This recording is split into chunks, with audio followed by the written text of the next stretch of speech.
एक दिन महात्मा बुद्ध अपने शिष्य को उपदेश दे रहे थे। कभी भी दूसरों की बातों पर ध्यान नहीं देना चाहिए। तुम्हारा अंतरात्मा जो कहता है उसी काम को करना चाहिए, परंतु याद रहे कि गलत काम नहीं, काम ऐसा होना चाहिए जो दूसरों को हानि न हो, दूसरों को दिल का ठेस न पहुंचे। अगर तुम ऐसा काम करते हो और तुम्हें उस काम में मन लगता है तो करते रहो। अगर तुम उस काम में सफल नहीं हो रहे हो फिर भी निरंतर करते रहो, एक दिन तुम सफल अवश्य हो जाओगे। फिर महात्मा बुद्ध कहते हैं, तुम्हारे काम में हर प्रकार की दिक्कतें आएंगी, तुम्हें लोग ताना मारेंगे, हर प्रकार की बातें बोलेंगे, मगर तुम लगे रहना और तुम जब सफल हो जाओगे तो सभी ताने मारने वाले लोग तुम्हें ताना मारना छोड़ देंगे। तुम्हें मान सम्मान बहुत होने लगेगा और तुम्हारे घर परिवार तुमसे बहुत प्रश्न होंगे। फिर एक शिष्य खड़ा होता है और कहता है कि गुरुदेव, मैं ऐसे कई व्यक्तियों को देखा है जो सफल भी हैं, परंतु फिर भी लोग उनसे दुखी रहते हैं, उनमें कमियां निकालते रहते हैं, उससे नाराज ही रहते हैं, और आप कह रहे हैं कि सभी प्रसन्न रहेंगे। तब महात्मा बुद्ध कहते हैं कि वक्त तुम सभी को कभी भी खुश नहीं कर सकते, तुम चाहे जितनी भी प्रयास कर लो। अगर कोई व्यक्ति सफल होता है तो उसके माता पिता खुश होते हैं, परंतु उससे जलने वाले लोग खुश नहीं होते। इसीलिए कोई भी व्यक्ति सभी व्यक्ति को खुश नहीं कर सकता। फिर भी महात्मा बुद्ध एक कहानी सुनाते हैं और कहते हैं कि बहुत समय पहले की बात है, एक बहुत प्रसिद्ध चित्रकार था। वह अपनी चित्रकला से सभी लोगों को दिल जीत लिया था।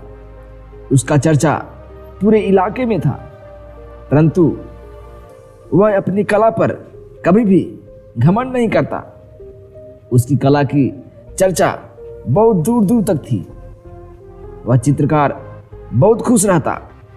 एक दिन उसके मन में एक बात आई कि मेरा चर्चा प्रसिद्धि बहुत दूर दूर तक है, परंतु हमारे अगल बगल के लोग मुझे एक अच्छे चित्रकार मानते हैं या नहीं। उसके मन में ये सब चल रहा था। फिर उसने अपने गांव के चौराहे पर गया और एक बहुत सुंदर तस्वीर बनाई, ऐसी तस्वीर जिसमें कोई कमियां नहीं हो, और उस तस्वीर को गांव के चौराहे पर एक पेड़ में यह लिखकर टांग दिया कि अगर किसी को इस तस्वीर में कोई कमियां नजर आए तो वह उस गलत जगह पर गलत का निशाना लगा दे। तस्वीर के बगल में चित्रकार एक कलम रख दिया। जो भी व्यक्ति उस रास्ते से गुजरता और उस तस्वीर को देखता, उसमें कुछ न कुछ कमियां निकाल ही देता और जाकर तस्वीर को गलत का चिन्ह लगा देता। कई लोग आए, कई लोग गए। कुछ लोग आते तो तस्वीर को देखकर दंग रह जाते कि भला इस तस्वीर में क्या कमियां हो सकती है, परंतु कई लोग ऐसे भी थे जो बिना सोचे विचारे आते और तस्वीर पर गलत चिन्ह लगाकर चले जाते। चित्रकार दिन भर यह सब देख रहा था। शाम हो गई। यह सब देखकर चित्रकार बहुत निराश हुआ कि भला इतना सुंदर तस्वीर में भी कमियां हैं। मैंने कहीं भी कमियां नहीं छोड़ी। मैंने अपने आप को इस तस्वीर को बनाने में 100% योगदान दिया, परंतु लोग इस तस्वीर में कमियां निकाल दी। मैं कैसे मानूं कि मैं बहुत प्रसिद्ध चित्रकार हूं। यही सोच में वह चित्रकार वहीं चौक पर बैठा था। तभी उसी मार्ग से एक महात्मा गुजर रहे थे। महात्मा ने उस चित्रकार के बारे में सुना था। फिर महात्मा उस चित्रकार के पास जाते हैं और कहते हैं कि तुम क्या सोच रहे हो। तब चित्रकार ने उस महात्मा को अभिवादन किया और कहा, मुनिवर, मैंने एक ऐसी तस्वीर बनाई जिसमें मैंने अपनी तरफ से कोई कमियां नहीं छोड़ी। फिर भी लोग इस तस्वीर में कमियां निकाल दी। मुझे बहुत दुख हुआ कि मैं प्रसिद्ध चित्रकार हूँ, फिर भी लोग मेरी तस्वीर में कमियां निकाल रहे हैं। तब महात्मा कहते हैं कि वत्स, तुम नाराज मत हो, तुम एक अच्छे चित्रकार हो, इसमें कोई शक नहीं है, परंतु तुम सभी को खुश नहीं कर सकते। फिर भी वह चित्रकार कहता है कि कैसे मानूं कि मैं एक अच्छा चित्रकार हूँ। तब उस महात्मा बोलते हैं कि इस तस्वीर को फिर से बनाओ और फिर उस तस्वीर को उसी जगह पर टांग दो और उस पर यह लिख दो कि जिसे इस तस्वीर में कमी नजर आए वह इस तस्वीर को सुधार दे। चित्रकार ने वैसा ही किया।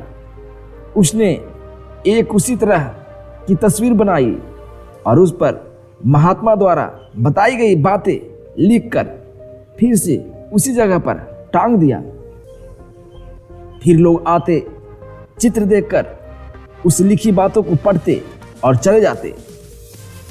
ऐसे ही कई लोग आए, कई लोग गए, परंतु किसी ने उस तस्वीर में गलतियां नहीं निकाली। फिर शाम हो गई और वह चित्रकार बहुत खुश हुआ कि आज तो सचमुच में चमत्कार हो गया। फिर वह महात्मा के पास जाता है और कहता है, मुनिवर, आज तो सचमुच में चमत्कार हो गया। किसी ने आज तस्वीर में कोई गलतियां नहीं निकाली। फिर महात्मा मुस्कुराते हैं और कहते हैं कि गलतियां निकालना आसान होता है, परंतु गलतियों को सुधारना आसान नहीं होता। जिन लोगों ने तुम्हारी तस्वीर में गलतियां निकाली थी, उसे इस तस्वीर के बारे में कुछ भी जानकारी नहीं होगी, इसीलिए वे सब तुम्हारे तस्वीर में गलतियां निकाली। और इससे तुम्हें दुखी नहीं होना चाहिए कि तुम्हारी तस्वीर में गलतियां निकाली गई। तुम सभी को खुश नहीं कर सकते, सभी को संतुष्ट नहीं कर सकते, इसीलिए तुम चिंता मत करो। फिर वह चित्रकार समझ जाता है और महात्मा से विदा लेकर घर आ जाता है।